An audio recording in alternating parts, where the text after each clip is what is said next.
All right, so we're gonna get started. We're gonna just have a public discussion on the police department staffing study. This process started a while ago, last year, at the beginning of last year. But we are at a point of completion now and have asked the Matrix Consulting Group, who is the firm that did the study, to come do a public presentation. This meeting is being recorded and we will make sure that is up on the website, as well as the full report will be on the website as well. So with that, I'm not gonna really belabor the point, but I'll ask that John Scruggs, who is the representative from Matrix Consulting Group, come up and give a brief presentation. We'll then open it up to any comments, questions from the public. All right, John?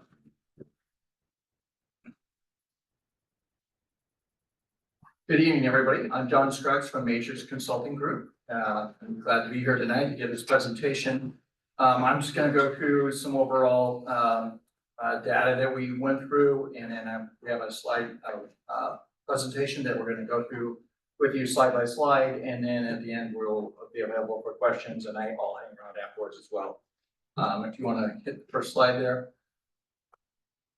So a little bit about our company. We've been around for 23 years. We've worked in 45 states and we've conducted over 400 places studies around the country. One of the things that we're very proud of is we have about an 85% implementation rate, which means that our studies are reflective of what are the needs of a community, and they are recommendations that are usually employable and effective. Our approach is really fact-based. So one of the things we do is ask for a lot of data. In this case, we did as well. So we asked the police department for CAD data, which is your computer-aided dispatch data for an entire year. We also looked at their caseloads, the amount of tickets they wrote, incident reports, and those kind of things. And then after we do all those data collection at the same time, we're also doing a bunch of interviews. So we interviewed many members of the police department, asked them about their specific roles, things they're doing, what are programs the police department is involved in. And then we also pride ourselves on the fact that it's also a process where as we get data, we ask more questions, we put in an interim report, meet with the police department again. Hey, did we get our facts right, our numbers right? Are we understanding your department correctly? And so we work this entire process producing, draft reports going along so that we have at the end of the day a very fact-based, accurate staffing report. We have worked with many departments around the country, but maybe we've also worked with many in New Jersey as well over those 23 years. Next slide. So the foundation of the study is really, like I talked about, is meeting with folks and doing interviews and understanding the community, gathering a lot of data from the police department. And then we also got employee input through an online survey that was anonymous, where we ask a lot of the same standard questions, just to make sure that everybody in the police department got a chance to talk with us, to give input into the process and their feelings about police in Millburn, but also what they thought maybe some needs were. And then we conducted a staffing analysis based on the data we received and the employee interviews and interviews with command staff. And then at the end, we put together a final report, and part of that final report was also projected staffing going up till 2034. So when you do a staffing analysis, you don't want to look just what you need today, but what are you going to need in the future, because those are budget decisions long term. And so that was part of this study as well. Next slide, please. So high-level conclusions are that the patrol is staffed at a level that provides an exceptionally high level of service. I'll give you some details on that as we go further along. In most other functions areas of the police department, the number of staff matched the workload, meaning that you had enough records people, you had enough investigators to investigate the caseloads. And then at the end of that, there are some areas where we think there could be more staff to be more effective and provide more services, but those staffing increases are pretty moderate. And overall, by 2034, we're recommending an additional 2 patrol officers to keep the same level of efficiency that you have now and the same level of service. Next slide. So one of the things we did when we analyzed the configured dispatch is we looked at all the incidents that were responded to over the year. And then altogether, there were a little over 9,700 community generated calls for service. So we look at those different than self-initiated, which community generated means someone called 911, called an emergency directly to the police department, and an officer was requested. And then self-initiated, which we'll look at in a minute here, is when the officer decides to make a stop on somebody who looks suspicious at 2 o'clock in the morning or around a closed business or doing traffic stops. Those kind of things are self-initiated. So out of the top calls for service, medical aid was number 1. Then followed by number 2 was alarms. So those were, and that for a community that wants to feel safe, those are actually good ones to have it rather than disturbance calls or other types of calls. So overall, the crime level is pretty low, and especially for any kind of violent crime. So the top 10 calls for service account for over half your calls. So if you took all the calls that possibly could come in, about half of them fit into those top 10, and the rest are a variety of those. And then the time it takes to handle calls for service, which means getting dispatched, arrival, talking to witnesses, a suspect, victim, and writing a report, averaged in this community about 51 minutes. And that's within an acceptable range. We did note that one of the things that was high here in Millburn is traffic accidents. We have a lot of traffic accidents compared to other communities we looked at. So, and that was one of your top 10 as well. Next slide, please. Response times are exceptional for all levels of response. So when a police department takes in a call for service, it is categorized by response type or what kind of emergency is it. So like a life-threatening emergency, you typically categorize as 1, a crime that just occurred or is in progress, but it's more minor, might be a 2. My car was broken in overnight, nobody's seen. That one we have 3 or 4, so lower response time. So as you look at that chart, you'll see that at no time does it take more than about 10 minutes at the highest to actually respond to a call for service. And actually, for your priorities, which we did note was higher priority 1 than we typically see. We see those 10% or less of your calls for service. So looking at how to categorize is a potential way to make that response time slightly better, but at 7 minutes, that's well within the national standard of 6 to 8 minutes for an emergency call for service. But overall, even your low priorities are really responding to very quickly here. So it's very high response time and very, very low response time, high service level. Next slide.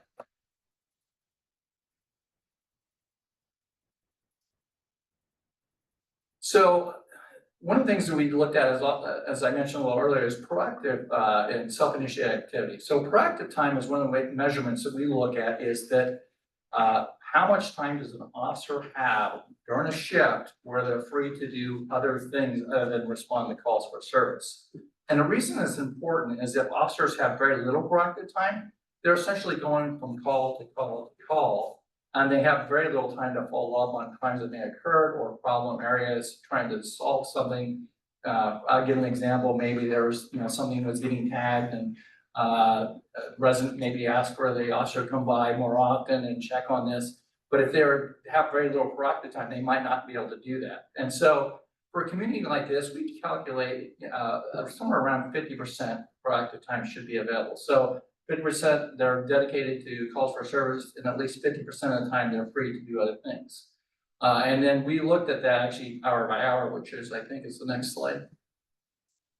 And so overall in this community, you had about 79% proactive time, which means the officers during all hours of the day, they are available to do proactive types of work, traffic stops, spelling checks, and things like that.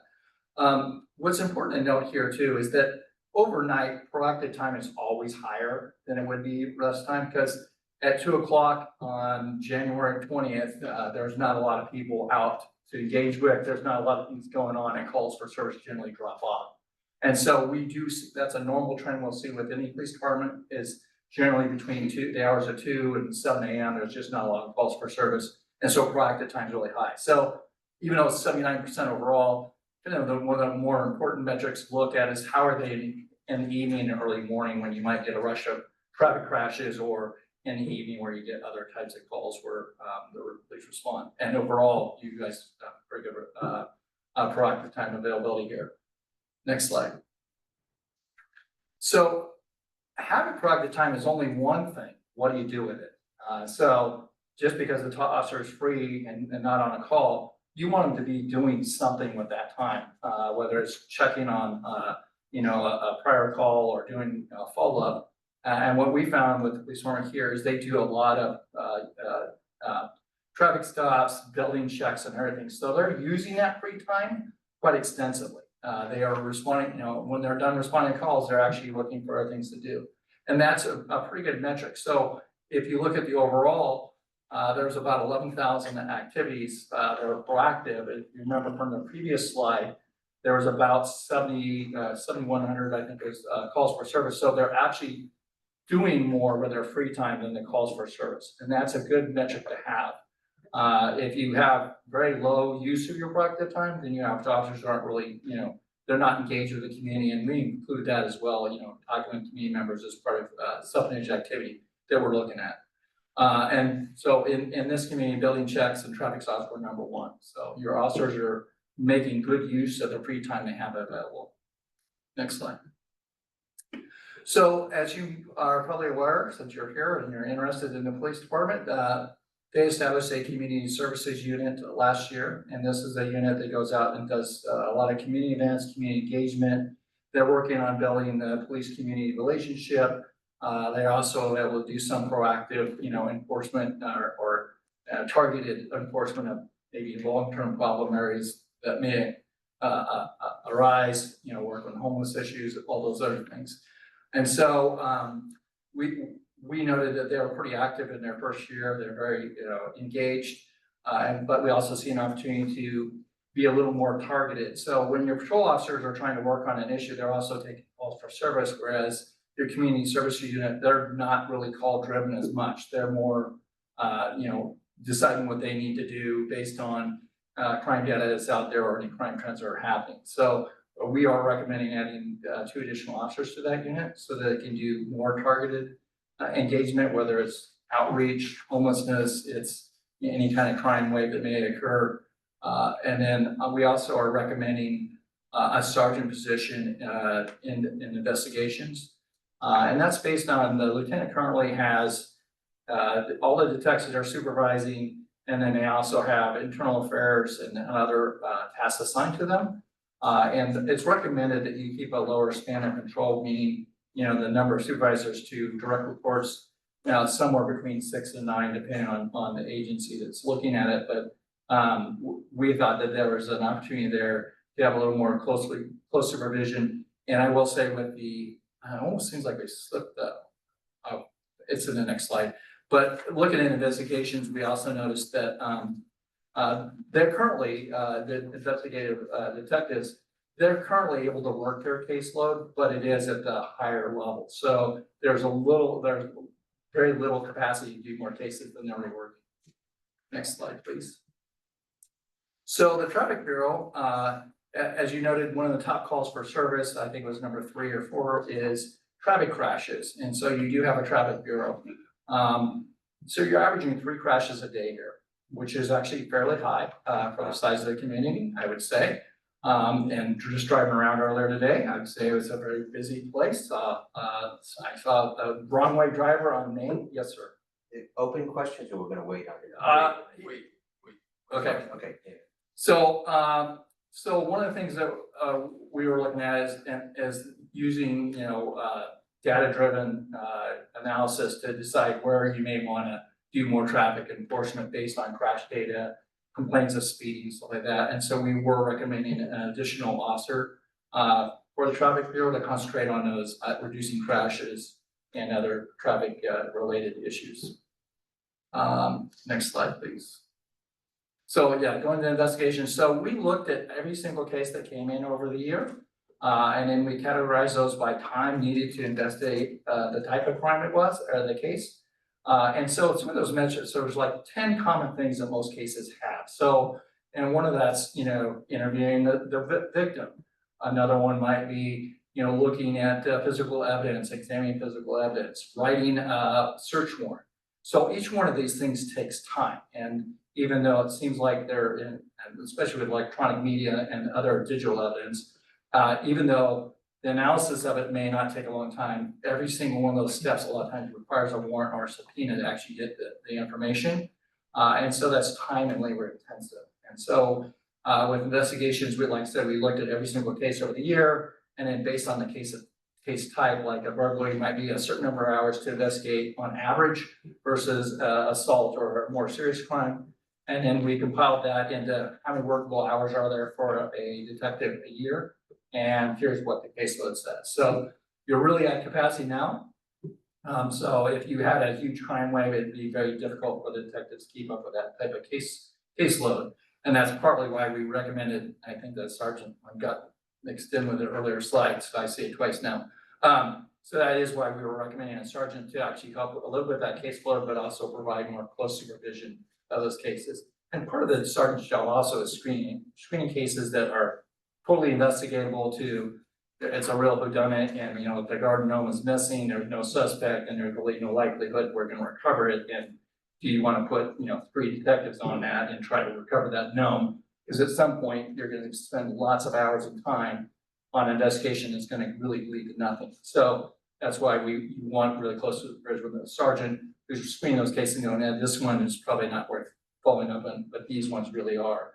Or they also help detect, hey, there's a string of these cases coming in. We really should start looking at that and spending more effort on it. Next slide. And then training, you have one sergeant responsible for doing all the training. And police training is so much more complex than today than it was even just 20 years ago. Crime statutes change, all our state statutes change all the time, court rulings change all the time, tactics even change from time to time, technology changes. And so with one sergeant trying to coordinate all that and also do curriculum and training officers and doing the in-service, it really is an unattainable goal for one person because curriculum has to be updated constantly. There could be a court case tomorrow that may affect how police operate for the rest of the year. And sometimes you got to change your training curriculum just based on a court case. And then also you have state mandated training, which also has to be, you have to make sure that it's met on time, that people are going to training, and someone has to track all that. So we are recommending 2 additional officers to help with that, to develop curriculum. So this department continues to be one of the best trained, so that they can update curriculum, follow case law, and really also do some more analysis on emerging technologies, whether it be useful here or not, and then making recommendations on training around that. Next slide. So the other thing we did was projections. So once we came out with what our recommended staffing was and reviewed with the police department, then we looked at how is this community going to change in the next 10 years? And so we looked at each of the zones, and we worked it out by zones, the patrol zones, but also types of development. So for instance, a commercial lot is going to produce more calls for service than a typical residential lot versus an industrial lot. And so we gridded out your entire city that way, looking at what the current calls for service are based on the type of development it is. And then we work with your planning and find out what is scheduled to be built in this community over the next year. What are some active building permits? What are developers talking about? And then we plotted that with your population. And then with that data, we looked at where you might be 10 years from now. And then also looking at US Census data, trend lines there as well. And what's really important that is if more of your development is residential, you're gonna need less officers. If more of it's commercial, you will need more officers. If it's more industrial, less officers. And so we were looking at a more of a granular level. So using all that data, go ahead and next slide. we also looked at how it was zoned just going forward too. So over the next 10 years, you're looking at an average of a 7.6% growth. That's based on development as planned or likely to happen. And if you look at the different zones, A, B, C, and D, as your city's divided or township is divided up, there's obviously going to be a lot more growth in zone D than zone 3.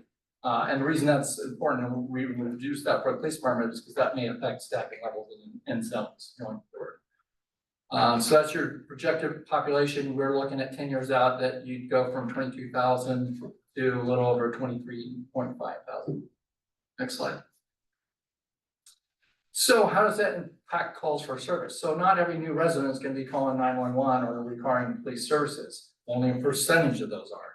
And so we looked at how, like I said, how your calls for service are now, depending on the zone, how the zoning is, and then and where it's likely to occur. And so over that time, even though there's only a 7.6% increase in population projected, we are looking at projected calls for service to equal 8.4%. And so that means that, there's going to be more calls coming in. Next slide. And then that more calls coming in also means more crime. So one of the data points we use is UCR Uniform Crime Reporting, part 1. This is crime reporting the photogrammetric tracks.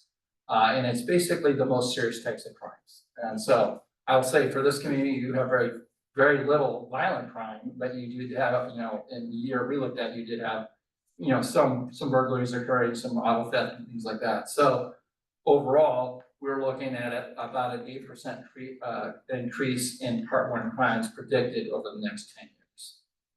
So that goes to the next slide. So what is that?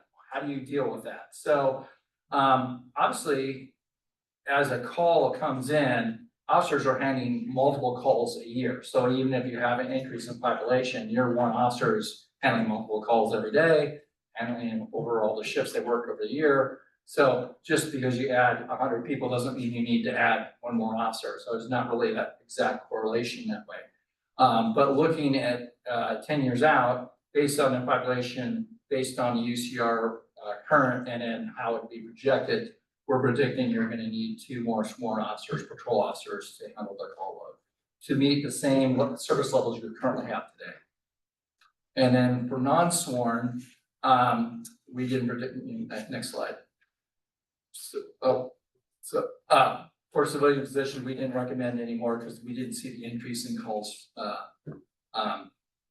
impacting as much. But and I think it's worth pointing out though, as each police call, and we did do this, as each officer responds to a call for service and writes a report, a certain number of those will actually end up being investigating cases. So we looked at long-term what that impact would be on your detectives, and we didn't see a large enough increase to warrant another detective. Though we do see that the caseload is going to be still at a projected high level right now, as it is right now. And questions, I think. Yes, sir. Quick question. So the way I read this is you need to hire 6 people right now, right? Yeah, so you got the 2 community service unit officers. You have the traffic person and a sergeant, and then there are 2. I gotta think real quick. But yes, there was a projected for today to meet today's needs. The 6 sworn staff, and then projected out, once we have those 6, over the next 10 years, we'll need to hire 2 additional patrol That's correct. officers. Okay, so, I mean, it seems like this is certainly valuable in that we know we need to add 6. Yeah. Yes, sir.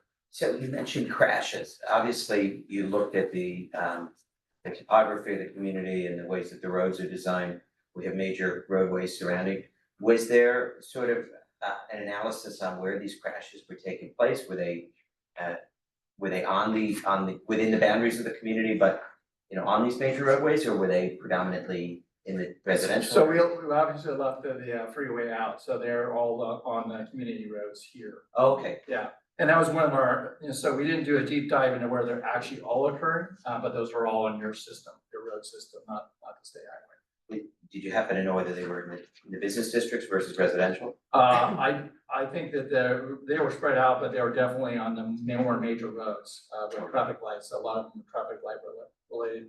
Would that be set forth in the real report? What's that? Would that data be in the real report? No, we didn't, like I said, we didn't pinpoint actual each one, but when we did do the crash, the CAD, we did look at what zones they were in, but we didn't do the analysis, say it's this road, this intersection. That's why one of our recommendations is for the police department to take the data they have and go, okay, we're having a lot more at Milburn and Maine, or, this particular intersection, and that's where we need to focus more of our effort. Again, a lot of my questions are based, I don't have the report, just based on the slide deck. First of all, what other municipalities locally have you done reports for? Like, let's say, in your Prior to my time with Matrix, I know that, actually when I was here, they did Mawa, and, I think there's a couple other ones. I wasn't with the firm at the time. Now, we're a unique municipality, considering we have a short Hills Mall. And did your report, we analyze how many of the calls are related to incidents at the short Hills Mall? Yeah, we did look at that's why you'll see more in that zone. So in your So report, it is definitely a call driver. it was an incident that was reported in the Star Ledger recently about a black car heroin sting in the quad. Now, the police department is based on a paramilitary structure, and based on your slide deck, the only person I heard was a chief and sergeant. Is there anyone between the chief, or there captains? Yeah, Was that set forth in your report that we can see how many captains we have? yeah, definitely. Right, and, Did you want to? that's really the question. Once I see the report, I'll be able to analyze, Okay, like, of the number of people we have, how many are captains.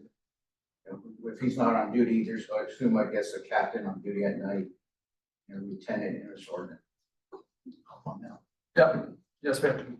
Right, so just for the patrol, based on the calls for service and just the data regarding, surrounding towns that have similar sizes and populations, are we adequately staffing each shift so that they can, effectively, I know that they're amazing, but I'm wondering if our staffing members are aligned to what's comfortable for the patrol staff as well as for more overall power policing, because that would also impact traffic enforcement, I assume, if there's. Yeah.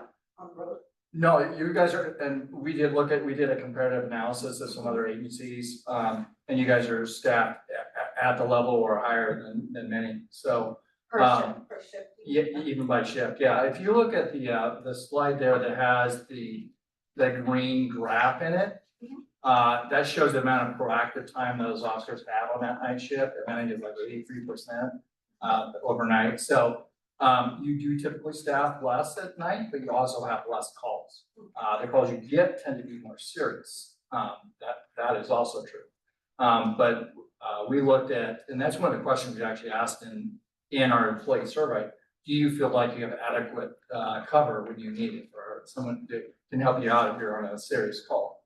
And overwhelmingly, officers responded they thought they did.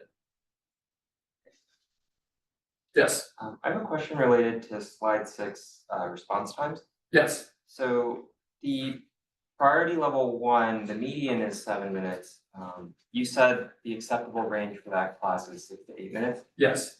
Did you measure what % of cases fall outside of that acceptable range? I guess above the acceptable range is more important. We didn't actually measure that, we just measured the averages there. We didn't say that, we didn't go like 10% are falling at 10 minutes. There were definitely gonna be some outliers there depending, but I would say in the data set that we were looking at, there wasn't a lot. The response times are very, very good overall. 'Cause So when I it look wasn't at like the- a whole group that was exceeding 10 minutes, and then the majority is at like 7 or 8. Right, so, because when I look at the histogram for priority level 1 and priority level 3, they sort of look pretty much identical. So is there some opportunity to, I guess, like, they all look very similar. right? And Yeah. so if you're a priority level one and I'm looking at the long tail there where there were cases where there were more than 30 minutes, like what's driving that? Is that like a time of day issue? Is it? Whether, so like a traffic accident in the middle of an intersection might take 2 officers, 3 officers to respond. And then also now you have less officers to respond to other calls. And that's why if you look at the notes we have there, we think that you should look at call prioritization because there's only 7 priority 2 calls, and that's highly unusual to us.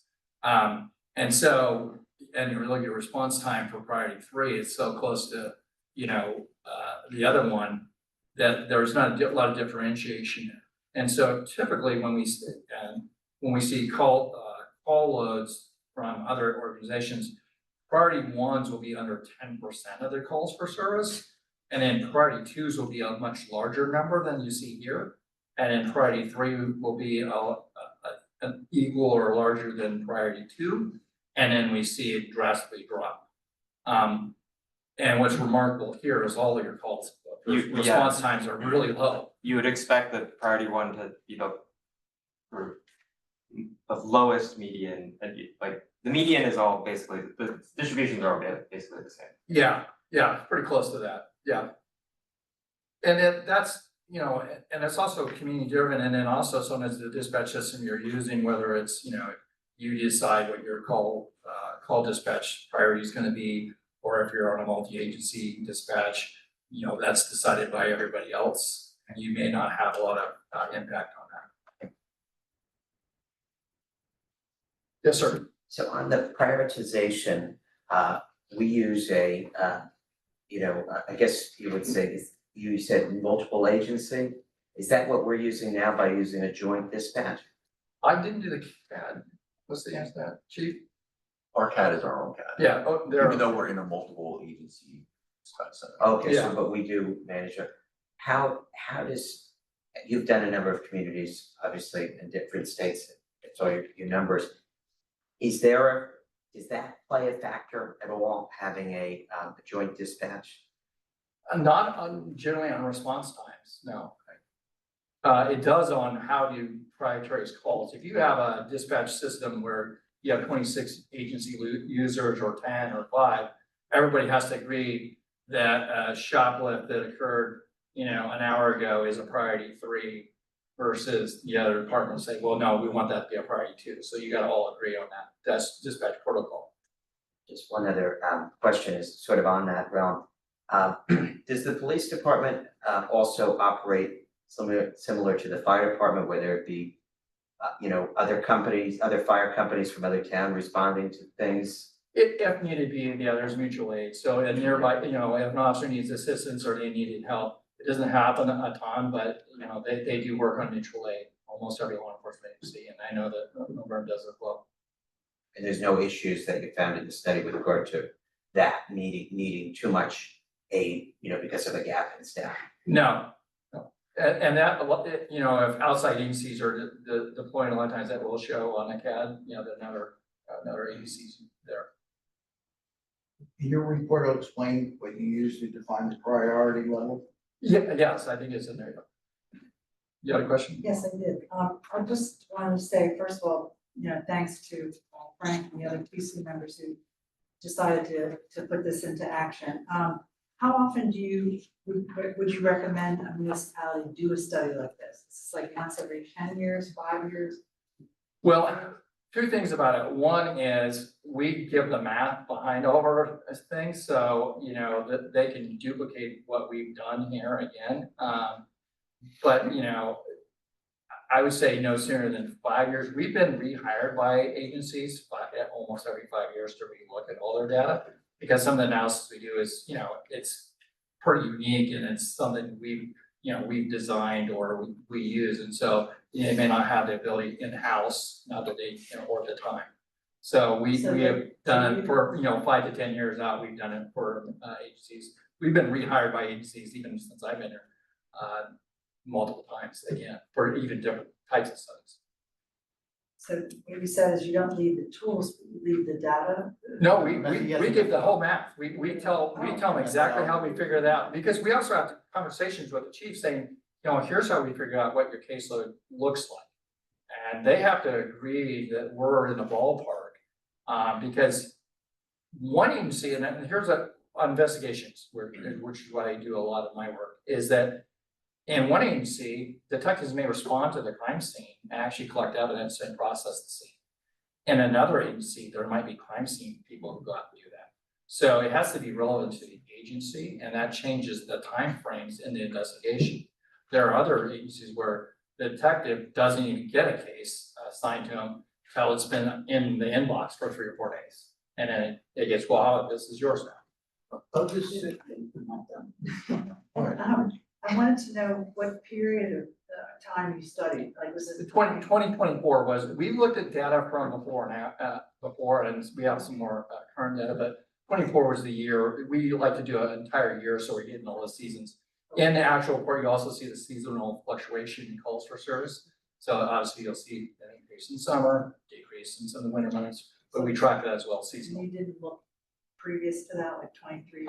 I believe we did look at some of that data beforehand, but we didn't do the analysis that we did for 2024. A lot of times we'll look at other years to just see if, is the year we're looking at an outlier. So for instance, during COVID, data was really all over the place and it was almost unusable. So even though we did studies during COVID, we usually looked at their 2018 data and 2019 data versus anything in 2020 because it was so different. So did you, I mean, we as I'm residents. sorry, I just wanna make a point of clarification, cause I'm pretty certain it was 2023 data, I just want. 2023. Yes, yeah, Right, yeah. because we gave a lot of the data last year, so. yes, yeah, so it's 2023, sorry, I stand corrected. It was 23, okay, because it seems, anyway, from what we've been told, there's been a significant drop over 2024 in certain categories of crime, so that's why I was just trying to understand what you actually studied. Yeah, sorry, it is 2023 data. Okay. And I think that 2023 was a much higher level of activity in the town, so Good. that's a good year to be looking at as it relates to staff and stuff. Okay. Yeah, I mean, something like a 60% drop in thefts, auto thefts or something, it was like a big drop, right, in that category of crime. Continues to drop. Invasion, home invasion, or home. On burglary. Okay, and last thing is about training. I mean, there's a lot of, there is a pilot in our state, different municipalities have participated in terms of pairing police officers with mental health professionals. How does that impact what you put down here for training? Is that something that all municipalities will be doing in the future and we will need to be staffed or some training has to occur? I'll let the chief answer, I know you guys, So we don't currently. you do don't that. currently do it, There some are agencies. sporadic departments throughout the state that do it, usually larger cities. And it's usually paired up with a counseling group or somebody from the county that Yeah. usually comes in on that. But currently, we don't have that, And it's not being mandated, as far as you know. not right now. But is there any component of training that's recommended in that area? It's something that's very much in the news about how positive an impact that makes in communities. when that We happens. definitely recommend crisis intervention training, which is usually a 40-hour class and deals with mental health issues. Makes officers more aware, to see what someone might be experiencing, and sometimes it helps them. Another thing with CIT training is it helps officers to coordinate resources. So, if you know that someone's experiencing some kind of mental health issue, a lot of times in that training you receive, we can call county mental health, or we can call this person, or we can get them in contact with this other organization. A lot of times it's nonprofits or counties that will follow up. Cities. And currently, we typically do have that training, we just don't have the crisis counselor, which is what you're talking about, the pilot program. Yeah, well, both, right, the training. So the officers have the training, we just don't have a Okay. counselor. So they go through this 40-hour training or whatever you just described. Yeah, I think they do, yeah. I don't know how many hours. Yeah, off the top of my head it is, but. Yeah. Okay, well, I'd be interested in knowing exactly what happens. Thank you. Yes, ma'am. Jeff, were you first? I was just gonna go back at your 6 recommendations of the spots. Have you recommend like a priority of rank of those 6? No, we have not. Question on the patrolling, if you had more patrol, would that decrease the number of calls or incidents? So is there a logic to maybe bulking up in patrol to sort of take away from some of the other risk It areas? can, and in our report, we mentioned that, especially with the community service officers, when they have time to be, doing hotspot type policing, we do there's a whole little paragraph on a couple different types of things we're looking at, but yeah, if you have a particular even establishment that's causing a lot more calls for service, being able to put, more resources on that, or if you have an area where you're experiencing more theft, putting more officers there, hotspot policing, we know that can be effective. I mean, there's study out of Sacramento does the hotspot policing, where they looked at having an officer on site for 15 minutes and then leaving, and it actually had an impact on crime in that area for about 4 hours. And that was researched by Renee Mitchell, who's, out of Sacramento PD Sacramento PD. But with that, you recommended 2 patrol. Yeah. And not more based on. Yeah, we recommend it. You already have 2. It's a fairly new program. It looks like it's working very well, and we're recommending 2 more so you can address more of those types of issues. It also gives the chief flexibility to, like, oh, we're having an issue over in this particular neighborhood. Say one night you get hit with some car break-ins. It may give the chief more flexibility to have those folks spend more time there, whether it's canvassing, community outreach, whatever it is, to maybe affect that. Because sometimes there's a crime of opportunity where people get stuck in cars, and just getting educated on that might be helpful. The other part of that is even just putting more resources in the area, maybe having them start an earlier shift, go out, see what's going on in that particular area. And just, sorry, one more, I'm making an assumption, but maybe I shouldn't. Is there a level of alignment between, like you said, you did an employee study. So does that mean this report reflects like what the Melbourne Police Department thinks? Or is this just your independent study without alignment there? So what we do with the employee survey is we look for the nuggets that may make us look at something a little differently. So if there's something comes up in that employee survey, you're like, oh, we're never able to follow up on calls for service because, we're not permitted, whatever. Something comes out, we might investigate that further and look for the data. But just because someone says, I think we need 4 more officers to do a night shift, we look at the data and go, well, you got 83% proactive time, I'm not sure you need it. And then when we look at the calls for service, we're not seeing a lot of, violent incidents. So we'd like, yeah, that's your opinion, but our data is showing this. But we do look at it and consider it, and we do read every single comment that comes in. And we also categorize, what the sentiment is, because I think, and we also, one of the questions we ask is community policing important in your department?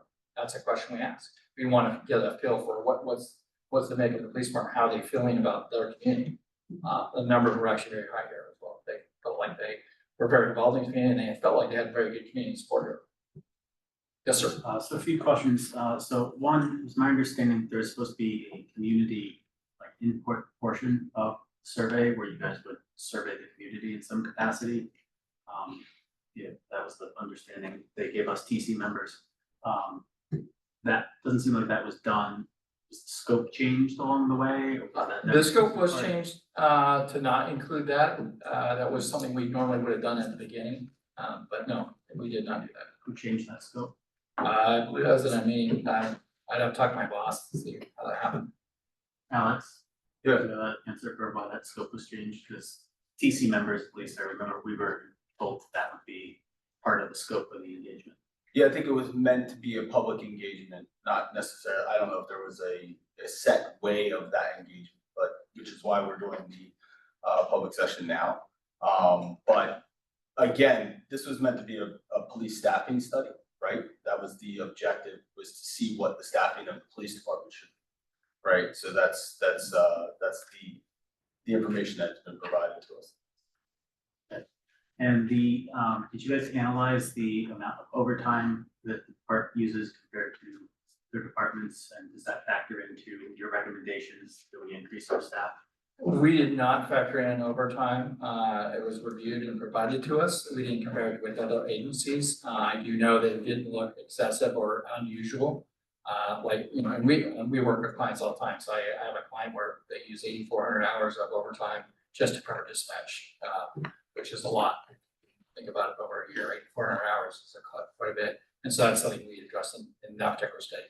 In this particular study, we didn't see anything like that made us go, ooh, there's an issue here, like, there's lots of overhead to cover shifts, stuff like that. And then is the timeline, the recommendation to increase staff, that's immediate or? That's something I think that is a budget decision will be, at council committee driven, but I'm sure that looking at the report, there will be decisions on what's a priority, what's the timeline. We do know that, our recommendations with 6 people, that's quite an add to a police department. But we also know that many communities will go, well, why don't we do 2 this year and then we'll do 2 another year or something like that and prioritize it that way. But that's kind of up to the council. We didn't make a recommendation on you really should fund these today. And I think part of the reason we based that on is that overall, you have pretty high proactivity here, fairly low crime. And so we didn't know that in this particular engagement that, making it like this is a high priority. If we saw something was really out of norm, we would definitely say, yeah, this should be a priority, you should do this today. Okay, so you prioritize Yeah, we didn't make a prioritized list on what this. we should add. Yes, Just on the subject of the community input, I'm sorry that we didn't have a chance to do it, but I think one thing that people would probably universally want to have is more notification when crimes are either happening or, so that people are more aware. A lot of us depend on surrounding communities that use tools to notify their residents about crime happening in different neighborhoods or that has just happened. So do you have any suggestions or recommendations about that? well, being active on social media, I think is a priority for many police departments. And one of the things that we recommend is also not all crime related. I think you can drive a fear in a community by just like everything you put on your social media is a crime, when there's also positive things happening. So when we do social media recommendations, and when we're looking at like a PIO's office, we have a recommendation of a ratio of positive, stories and engagement versus, crime related, and only when it's serious or when that could be impacting the community. Like if you have somebody, a sex assault suspect out, you'd want to notify your community right away and get that out there.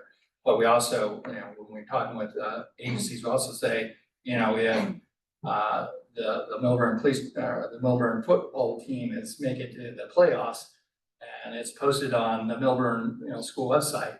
It's really good for the police department to say, tag that and say, go Melbourne, high school football. So we recommend that kind of engagement. So it's part positive and then also useful. And then traffic accidents, as you see, one of the things that we do definitely recommend, if there's a traffic accident, there's gonna be a closure for more than 30 minutes or, where there's gonna be an investigation, that gets out bit. But it has to be useful for the community, because if you get a notification about everything that's ever happened, people turn it on is what we find. So it's gotta be relevant, it's gotta be timely, and then, it should be interspersed with other things that they might be excited to know what's going on in community life. An event in the park, hey, don't forget Friday night, we're having a concert in the park, Melbourne Police will be there, come meet your local officer, and that would be a post. And right now, there's software out there, you can post on multiple platforms with just one post, so, we do recommend that. Yes, sir. Yeah, aside from social media, a lot of the surrounding communities use a program called Nixle, which is usually just that, not the positive side, and for good reason. And so, I think that's part of what the community is thirsty for, is sort of those big incidents, knowing about it. You mentioned about more than 30-minute closures. So are you familiar with this Nixle platform? Yeah, next door. Is that something that could, you talked about, what was the wording in productivity time or Yeah, the time? Is that something that, do you believe that we have the staffing level to be able to do something like that? I think so. If you gotta train people, so there are some certain, social media can be a great asset, can also be a judgment to a department if the wrong post goes out. not tightly worded. That, you know, and so you wanna be highly trained on, you know, the folks, but you can designate people in different shifts to do that. As long, you know, we would recommend a supervisor or hire or somebody who's, you know, very good wordsmith and that everything is approved by at least one other person before it's ever posted. But yeah, I mean, that could be useful, that'd be something the department could look at. So just given the data and the types of crimes, but just to continue with that conversation for the next level of real-time alerts of specific incidences, would it be feasible, given the staffing, to have, if there's, you know, already pre-done templates addressing the specific types of things that we do see in our community, would that make it a little bit more streamlined and easier for an officer or the department to work with and to do, to offer their? I don't know that a template, I mean, you know, you use a template anyway, you know, like date, time, location kind of Right, thing, like but that. again, you gotta be very careful with that. So if someone was a victim of a sexual assault, you don't wanna be giving out, you know, this occurred on this street at this time. Cause then that's private business, you don't wanna do that, so you gotta be very, Right. you gotta be very careful, and you gotta be very careful about who you train to do it. Right. And the permissions given, but overall, I do think that, you know, for major incidents, it's helpful, and it'd be helpful to have people on each shift to be able to do that. Right.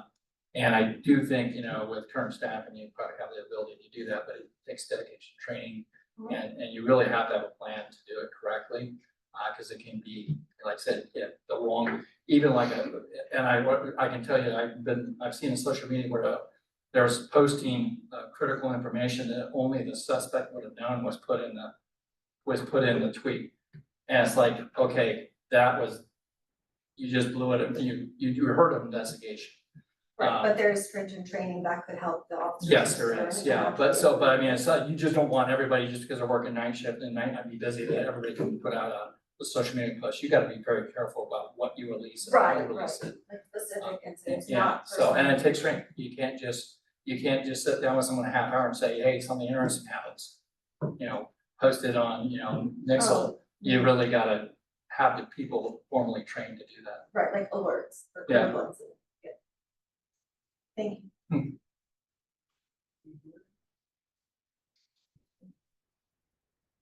And just to follow through with Alex and Chief, is that something that's possible? I mean, we brought it up a couple of times at different sessions at the community policing unit. Is there any plan to pursue the alert system, or is that something? So we have been putting out burglaries. I don't know if you're on the Rave system, what we have, which is very similar to Nixle's. It's the same thing. It just pushes out information as we push it out. And Nixle's just a different platform than what the town already owns.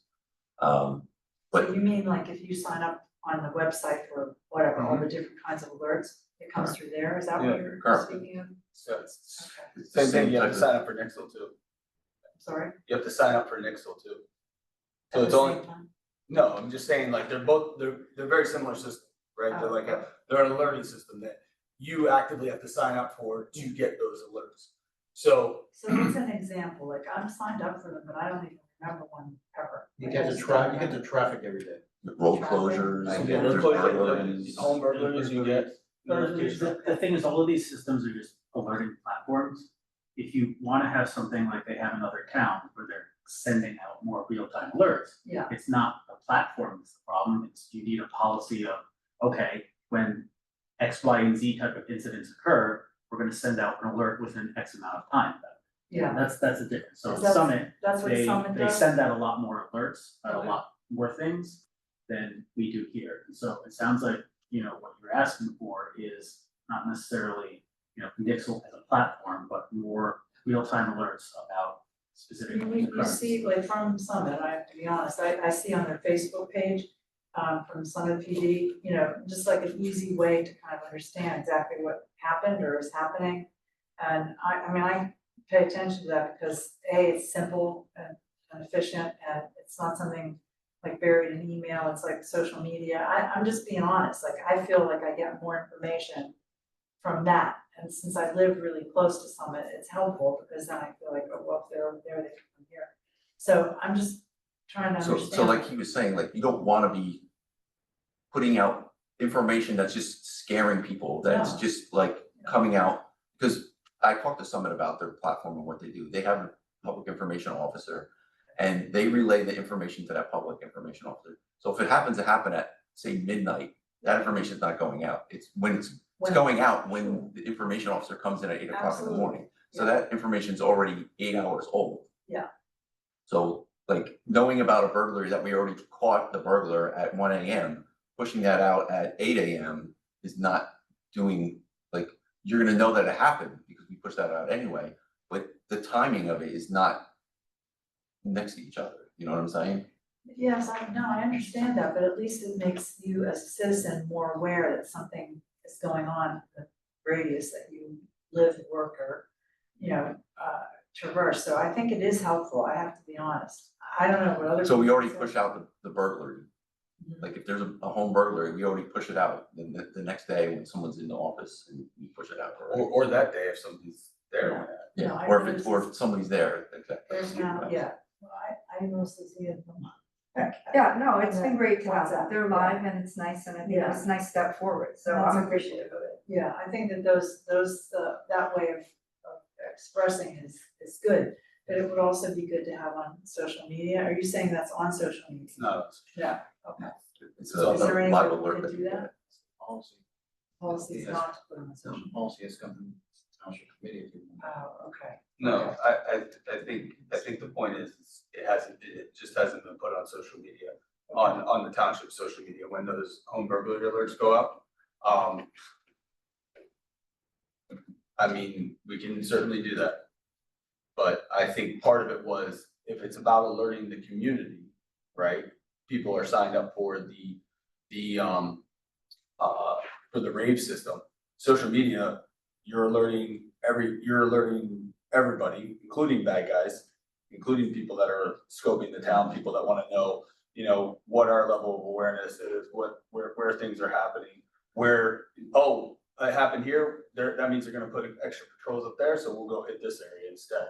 So I think you just have to be, I understand the need for information, and so I think if we can, the ability to make sure we're utilizing Brave like we have been, is still the best step, because it's enclosed. It's people that are signing up, for our system because they wanna hear from Milburn about road closures, which, we get out every morning, in time for people to, we've improved that, making sure that we get that out at a time that makes sense in terms of the road closures and stuff like that, as well as these home burglaries. But, certainly if something happens, like if we have fire department activity on, Main Street that one night, we got that out, made sure that information was out to everybody.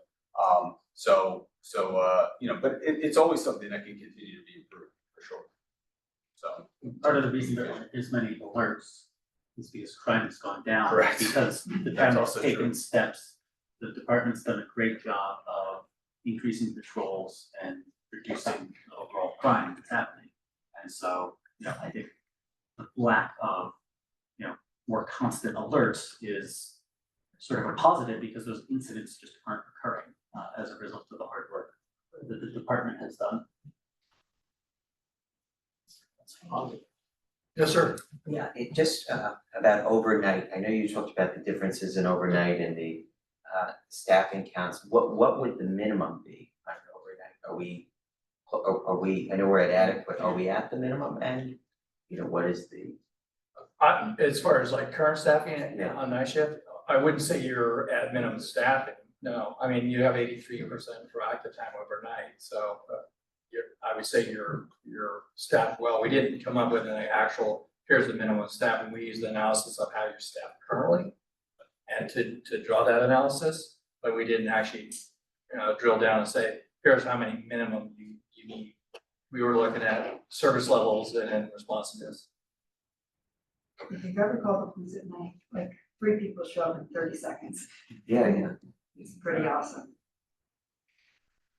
Yeah, I think we've talked about that in the past too, right? That's an efficiency aspect too, right? It's not just like, and I think we've talked about, like, we understand that people want to feel, like there's 25 people out there on the street when they're sleeping,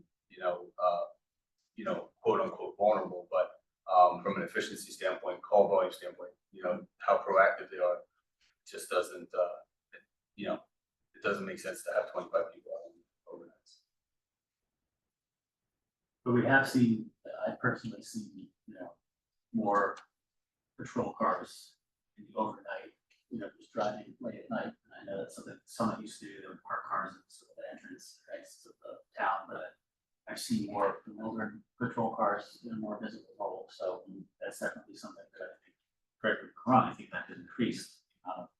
Well, we Patrols that we do. Yeah, I mean, look, when did we start burglary patrols? Last year. 2023.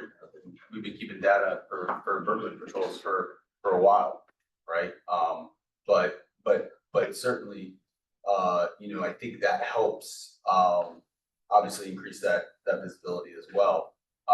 And so that's sort of like one of those things where, like, even when John was talking about the detective bureau, I know if you have something big happen, right?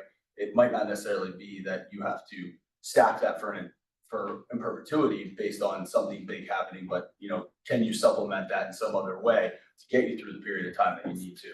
And so I think that's what we've been doing, and she's been doing it, and cognizant of the numbers and cognizant of, based on what's been happening, do you need as many hours? Do you need as many? But also making sure that we're finding that balance point of, the right number of patrol hours over time that's being authorized so that, it's accomplishing the goal, but at the same time being cognizant of the fiduciary responsibility. Do you do any analysis as to, let's say we added the 6 new officers, by the end of the year? Saying it's possible, but let's say we did that. Is there any metrics on what that would do for amount of overtime? Would having those additional officers help reduce the overtime? Meaning, like, are we using overtime to help fill in the gaps right now, or is it just that with those 6 more officers, things will just be that much better because all these other? Well, the officers we were recommending weren't directly to patrol, but yeah, it would probably have that impact in some ways, but we didn't do an analysis of if you add this officer, you're gonna reduce this much overtime. Especially since the position we're literally more of a support role to patrol rather than patrol. So that analysis was not done. I've seen, like, I know there's a partnership with Summit, and I know sometimes when people call, Summit comes in too, so I'm imagining that helps offset some of the need for additional manpower, or how have you factored that in? There was like a party on my street, and it was a ton of like 200 kids, I and remember. there were like 200 kids, and it took Summit to come and help, like, dismantle that. How have you factored that in? Well, we didn't factor in, those one-offs like that, but we do know they occur. I mean, it's very common in municipalities that one will support another, especially on a major incident, so. Yeah, so it doesn't surprise me, but it's not like on a daily basis that they're requesting another. If that came up in our interviews, or that showed up in the CAD data, it's something we would definitely just. But you didn't factor in support from neighboring towns? No, because it wasn't happening, I don't think it's happening enough that would Okay. make a big difference. Remember, we're looking at data like for the entire year, so when we're drawing these, the proactivity analysis by hour block, I mean, that's over the entire year. So there may be nights where it's busy, like a summer Friday night, where your proactive time might be actually a lot less. It might be at 30% on some nights, or even down in the teens, because you don't have enough resources available to handle all the calls that may be coming in on that particular day. So it's aggregated data over an entire year, and at that look, it looks good. But we have to do it that way because your summer, and you'll see in the full report, you have a summer fluctuation where you have more calls come in, and you have obviously a de-escalation of calls in the winter months. And so you'll actually see that in the data in the report as well. More parties in summer. Exactly, more people have them. So that's, there's a normal bell curve. It'll be in that report as well, where there's a bell curve on calls for service where it starts off by slow in the morning, builds up into the early evening hours, and then slacks off. And it's a typical bell curve that we see in most agencies around the country, and this one was no exception. Thank you. And whether it's. Yes. I wasn't here in the beginning, I'm sorry. Is your 6 additional personnel, is that based on these anticipated residential? Those are current needs that we think. 6 that- are the current. Yeah. And then for the building out in 2034, by 2034, you're getting an additional 2 patrol officers. So those 6 were actually kind of more support, like traffic bureau or the community support unit. Yes. Just, I know community input survey wasn't done, but with the one that you did with the officers in the department, I'm just curious if you can share, is there anything that they would like for us to know as a community that we can do better with to support or concerns that they like? That was not brought up by any of the folks who filled out that survey. What it was, and one of the questions is, do you feel like you have community support? And overwhelmingly, the police officers thought they did. Wonderful. They do. Thank you. Yeah. Yeah. They work hard and I think it's a mutually important relationship. I think that's great to hear the process. And they also thought community policing was very much a part of the culture of this agency. And that's also, we see sometimes where it's not, and there's a disconnect there. But that was definitely, in this community, it was definitely, from the officer who said perspective, very well supported within the agency. Yes, thank you. So we will, we'll post the full report tomorrow, on the town clerk site. Just appreciate everybody coming out, actually, but we'll hang out. Talk further if you want. With that, Thank you. there's nobody else, right? No hand. Okay, thanks. All right. Thank you all for your time. Yeah. Else, we'll hang out. Yeah.